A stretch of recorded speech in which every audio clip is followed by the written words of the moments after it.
Hello everyone, this is Kuheli from day to day blog. তো আজকে সকাল সকালই আমি ব্লগটা শুরু করছি। দেখো, সকালবেলাতে ঘুম থেকে ওঠার পরে চাটা না খেলে ঠিক জমে না, না মানে যারা চা বিশেষ করে বেশি ভালোবাসো, আমিও চা খেতে ভীষণই পছন্দ করি। মানে চা একটা ক্রেভিংই বলতে পারো, আমার কিছু মনে হলেই চা করে খেয়ে নিই।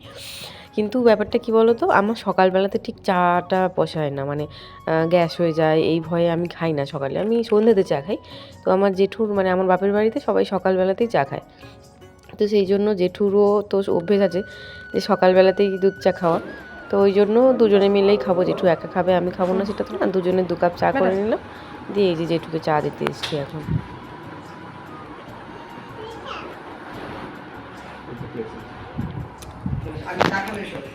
এদিকে বেটাকে চা দিয়ে দিয়েছি, আর ওদিকে আমার বাবির খেলার সঙ্গী চলে এসছে। তো বাবি তো শুধু বাইরে বেরিয়ে যায়, সেই জন্য আমি গেট লাগিয়ে রাখি। তো ও গেটের সামনে এসে দাঁড়িয়েছিল, তোকে গেটটা খুলে দিলাম। ওরা দুজন একসাথে বসে খেলছে, আর আমিও এদিকে চা নিয়ে বসেছি। তো চলো এখন চাটা তাহলে খেয়ে নিই। তারপর তো সারাদিন সংসারের কত কাজ আছে, সেগুলো তো করতেই হবে। তো সকালবেলা চা খাওয়ার টাইমটাতেই একটু বসার সুযোগ হয়, মানে সব দিন তো খাই না, এই সময়টাতে একটু সুযোগ পেয়েছি। চা খাওয়া হয়ে গেছে, বাসনগুলো এখন ভিজিয়ে দিলাম, থাক ওটা পরে মাজছি। আর এদিকে আমি কাল রাত্রি থেকেই এই যে ডাল ভিজিয়ে রেখেছিলাম, আর উপরে মটর ভিজিয়ে রেখেছিলাম।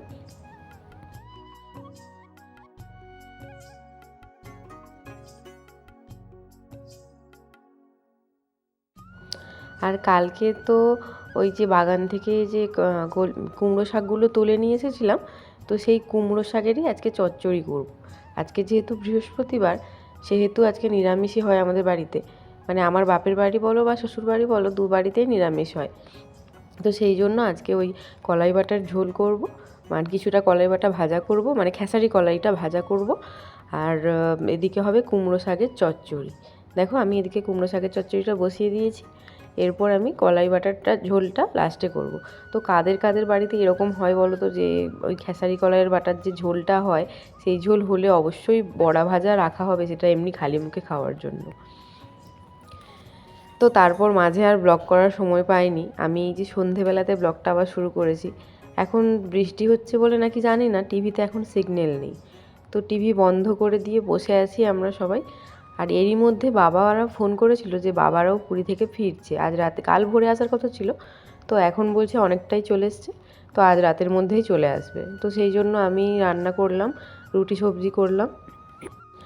আর তারই ফাঁকে আমি ভাবলাম বেকার বসে থেকে কাজ নেই, আমি এদিকটা গুছিয়ে নিই। আলমারিটা অনেক দিন হলো গোছানো হয়নি, ইথিং বিথিং হয়ে গেছে।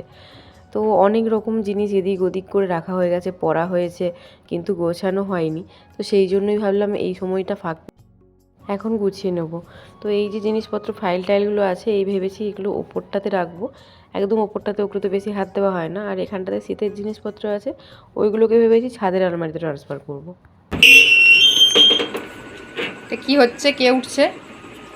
কে উঠলো? কেন? আমি ভাবলাম ও ব্যাটার কাছে বাইরে আছে, আমি ততক্ষণ জিনিসপত্রগুলো গুছিয়ে নিই। আর ও এদিকে ঘরে এসেই শুরু করে দিল, আমি যেই আলমারি গোছাতে লেগেছি। তো তারই মধ্যে দেখো বাবারা চলে এসছে। তো এসে এখন যত রাজ্যের গল্প করছে, দাদু ঠাম্মুকে এতদিন দেখতে পাচ্ছিল না, তো এবারে এসে গল্প শুরু করেছে। কি দাদু জ্বালন তুলছে বলে কি বলছে ভাবি? দাদু কি করছে? জ্বালন দিচ্ছিল। আমি এই যে ধূপ দিতে গেছি, ওই যে উনান ধরাইছিলাম না, বেটাকে বলছে বেটা একটু জ্বালনটা ঠেলে দাও, দিয়ে ওটাই কথাই বলতেছে, মানে দাদু জ্বালন দিছিল, এরকমই কিছু বলতেছে ও।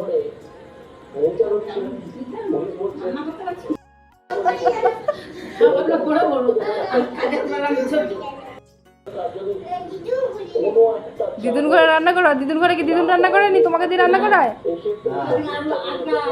দাদু ঠাম্মুকে পেয়ে এতদিনে কি করেছে, দাদু কি করেছে, মাম্মাম কি করেছে, সব গল্প জুড়েছে এখানে। তো আমি একদিন ঠাকুরে জল দিতে গেছিলাম, আর বেটাকে বলছিলাম যে তুমি একটু জ্বালনটা দিয়ে দাও, সেই গল্পটাও ওর ঠাম্মুর কাছে এসে পড়ে। আর বাবা এদিকে দেখাচ্ছিল ওই পুরী থেকে যে যে জিনিসগুলো নিয়ে এসছে, সেগুলো একটা একটা করে বের করছিল। হাই দেখো, ছোট হয়ে যাবে মনে হচ্ছে না, ঠিক হবে নাকি জানি। ও এটা তো ফের দিয়া জামা। ঠিক আছে ঠিক আছে ভাবি, দেখো দেখো, দেখবে তো।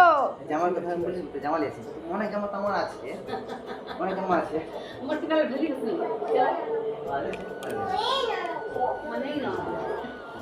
চলে আসো। তো এখানে আছে ওই পুরীর খাজা, তারপর সোয়াবিন টোয়াবিন যেসব নিয়ে এসছে, তো সেই সমস্ত জিনিসগুলো, সোয়াবিনগুলো নিয়ে এসছে না অনেক বড় বড়। আর এই যে কাকাতুয়া থেকে খাজা নিয়ে এসছে, কাকাতুয়া তো পুরীর একদম মানে ফেমাস একটা দোকান, সবাই জানবে।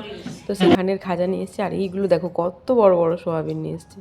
তো এইসবই নিয়ে এসছে। তো চলো তাহলে আজকের ব্লগটা এখানেই শেষ করছি। ব্লগে যদি কিছু ভালো লেগে থাকে লাইক কমেন্ট শেয়ার করো, নতুন হলে চ্যানেলটাকে সাবস্ক্রাইব করে পাশে থেকো। দেখা হচ্ছে নেক্সট ব্লগে, ততক্ষণের জন্য টাটা, সবাই ভালো থেকো, সুস্থ থেকো।